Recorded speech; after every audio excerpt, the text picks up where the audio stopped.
What's up guys? In this video, I'm going to share with you 5 ways you can overcome the poker fear of losing.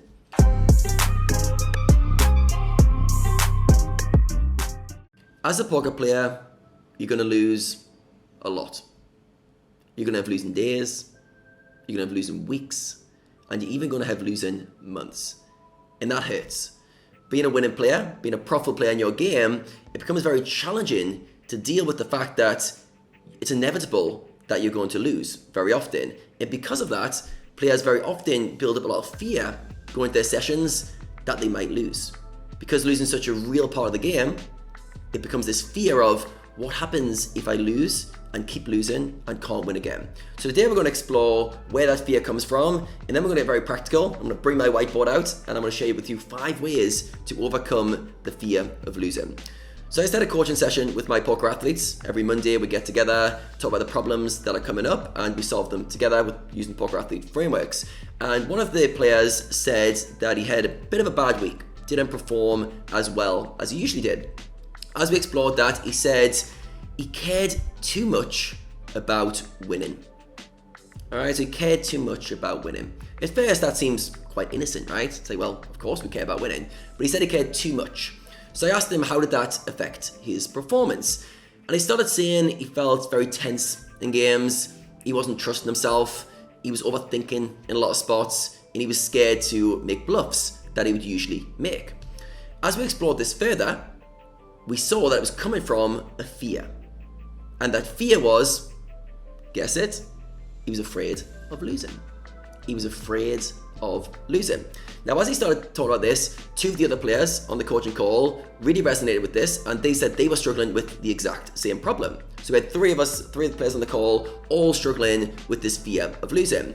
One of the players talked about, he's a spin and go player, he had a 25x multiplier, which is normally, yes, I'm in a big multiplier jackpot. Instead, he felt a lot of fear instantly. And I remember being in a river spot against a regular, and he knew the strategy was to triple barrel bluff this spot.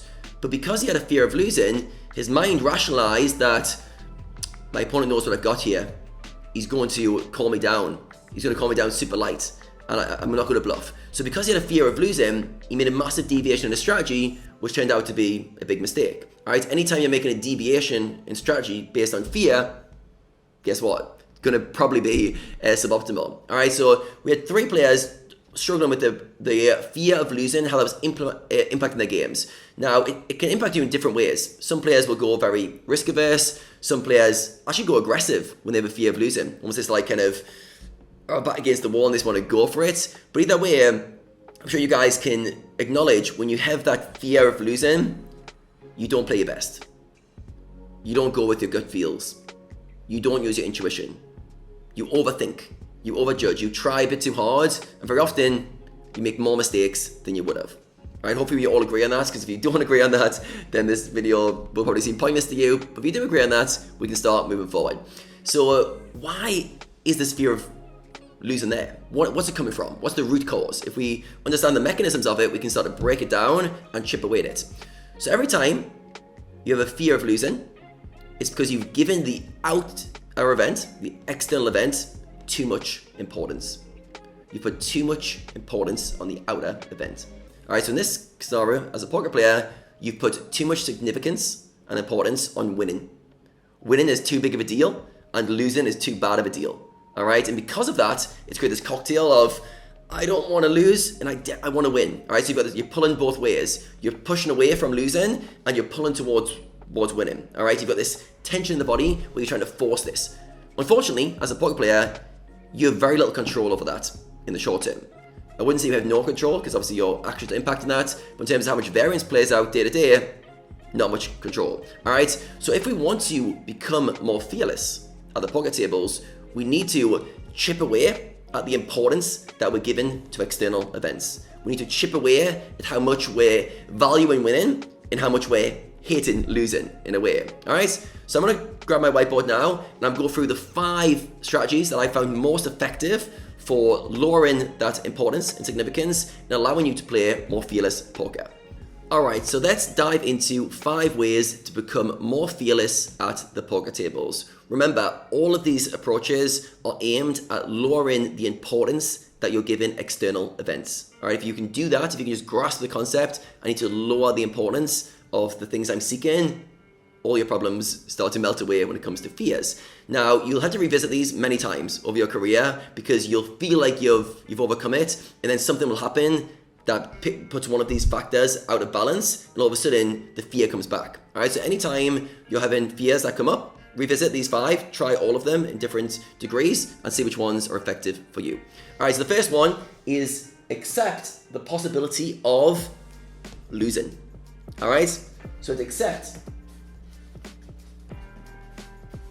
we have to accept that losing is a big part of the game, and every time you sit down to play, you need to accept that you could lose, that you might play amazing poker, you might do everything right, and you might have a losing session. You might still have a losing week or a losing month. You have no control. All right, and this is hard to take. If you sit down and you do not accept losing, you're in big trouble, because as soon as things don't go your way, you start to feel that fear, that tension. All right, so every time you sit down to play, if you are struggling with this, you've got to almost like imprint in your brain, I have no control over the external events today. I have to accept that when I finish this session, I might have less money in my bank and cashier than I started. Can you do that? If you can't, don't start your session. Really sit down and get good at, I accept that I could lose. And acceptance means I'm okay with it. All right, some people ask me, Adam, what do you mean when you say accept? Because I say acceptance quite often. What do you mean? I mean, I'm okay with that. I can lose today, and I'm okay with that. My internal state is not dependent on my winning. Can you honestly say that? Now, if you're playing higher stakes than usual, that becomes harder. If you've got tough financial situation at the moment, that becomes harder. But the game is still the same. You have to accept that you can lose before you sit down and play. All right, so that's the ultimate one. So if you work on that one, accept, that gives you a lot of kind of breathing space to lower those fears. All right, the second one is to lower short-term expectations.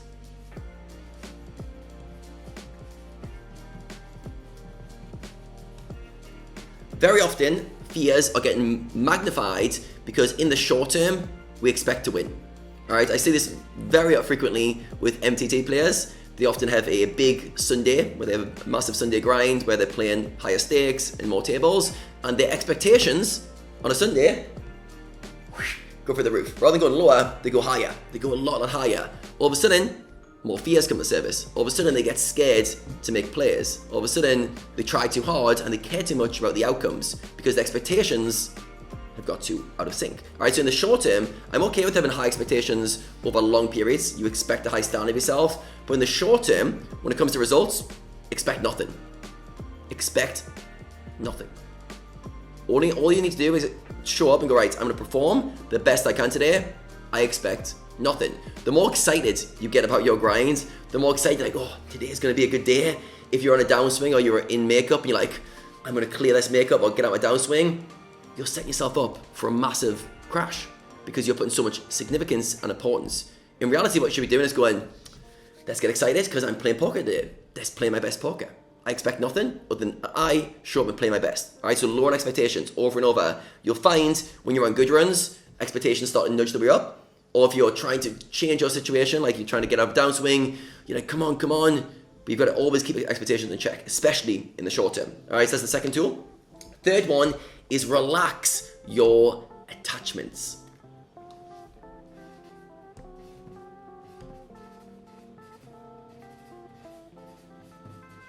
Relax your attachments to external results. All right, so in the same way you've got to accept the possibility of losing, you've got to break this allure that winning is going to be a significant event. All right, we get attached to money, we get attached to having a pretty graph, we get attached to a win rate, and we need to learn to relax it, learn to drop it. We create too much importance because we think winning is this amazing thing, and having a good graph or good results is an amazing thing, and losing is this real negative thing. We've got to relax that process. We've got to realize the external isn't that important. If I put a couple more notes on your bank account, will that change your life in a significant way? Most people say, well, yes, Adam, it would, because I can buy all sorts of amazing shit. But would it change how you feel about yourself over the long term? You might have a high, you might go and spend some money. You might buy a new house if it changed your life that much. But soon you feel very similar. All right, you get back to your baseline level of happiness and internal states. So even when we achieve the external things, it doesn't change us that much. So we need to learn about attachments to externals and realize, yes, I want to seek things. Yes, I want to achieve things, but they're only external things. They're not meaningful. Not as meaningful as I'm making them. All right, so we're going to break that meaning that winning, all of a sudden I am going to be in this nirvana. A lot of people think that hustle, work, get to a financial situation, and then everything becomes easy. It all completely wrong. It'll never ever work that way. What you need to do is find a way to be happy on the pursuit of what you're achieving and realize the achievements that you want are just fleeting. All right, so no attachment to money, no attachment to the external outcomes, or at least a relaxed attachment. All right, that's something you got to work on and think about your relationship with the things that you're seeking. All right, next one is to create a safety net. All right, to learn this one the hard way.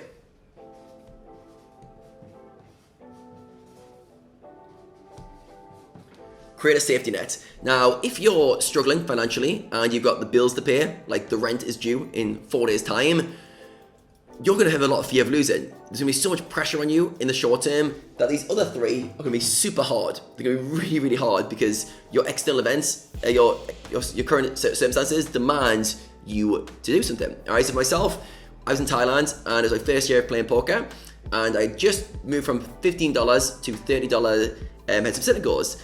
And we were living in this nice villa. We finally got set up, got a good internet connection, good working environment, and we were there for a month or 2 months in this villa. And we fell behind on our bills. We weren't paying our electricity bills and a few of the immediate ones, and we wanted to extend our rent at this villa. And the landlord said to us, I think he was a bit pissed off by this point, he said, I'm kicking you guys out in 10 days unless I get $6,000 for bills and for the rent payments for the coming months. And we were like, $6,000? At the time I had a $2,000 roll, I think, yeah, around that mark, and I couldn't take from my roll because I'd need to play with. And I remember I was going, 10 days, $6,000, let's go. If you guys watched that program, it was like 2 months, 2 million. I think it was a famous kind of poker documentary. We were 10 days, $6,000, but playing like super low stakes. And I remember the stress in that time frame was immense. I could barely sleep. I just grind. All of us every day at the end of a session, we go, did you make any money? Because we're sharing this between 3 of us. So much pressure. If someone goes, Adam, don't care about results, I'll be like, screw you. Like, results matter because I need to pay the rent. You know, if not, we're on the streets for a few days and probably flying back to England and the poker dream is over. So it was a lot of pressure.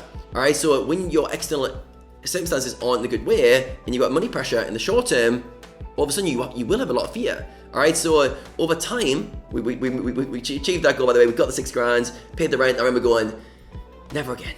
Never put myself under that much financial pressure in the short term because it is hell. It is really, really challenging, and it's so hard to perform, and it's so hard to have a good life when that's the case. So create a safety net. This means having money aside so that when poker isn't going well, you can still pay your bills. You can still pay the rent. If you're going paycheck to paycheck and you haven't got, say, 3 to 6 months of living costs covered, life's going to be tough. Poker's going to be tough when it's not going your way. So your goal, if you haven't got a safety net now, is start working towards building a safety net. Being sensible with your money, putting it aside so that you've got a cushion so that if things go badly, you're okay. In the worst case scenario, rent's paid, bills paid, you can live for a number of months. Breathing room. All right, you've got to create that. All right, whatever that's, some players need 1 or 2 months, some players need 6 months, some players need a year. Completely independent, personalized to you and based on your own tolerance for risk, but a safety net that is meaningful for you is very important. All right, and the fifth one, the most powerful one of them all, all right, is to shift your attention from the self, from you, and from the end goal to the process of performing action. All right, so I'll dig into these ones. So the self,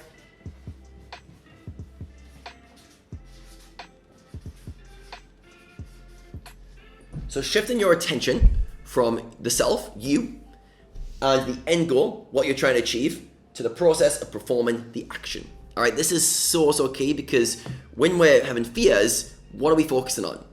Our attention. Remember, we control our attention. If we want to pay attention here, pay attention there, pay attention on an internal state, we can choose, right? So when you have fears, all you're thinking about is me. How am I going to perform? How am I going to do this? You're very internal, you're very in your own head and in your own mind and thinking about your own personal struggles. You're also thinking a lot about the end goal.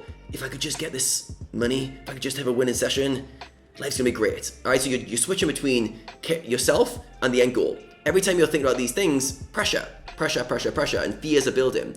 On the flip side, if we could shift our attention from those things to the process of performing action, to just being in the moment, show up, play this hand the best I can, play this next hour for the best poker I can play, have a break, come back, play the best poker I can, performing the action. If we focus on that, there's no space for fear, all right? And also you're gonna get out of your situation much quicker, all right? So shifting your attention from yourself and the end goal to the process of doing, all right? People simplify that into going, okay, just focus on the process.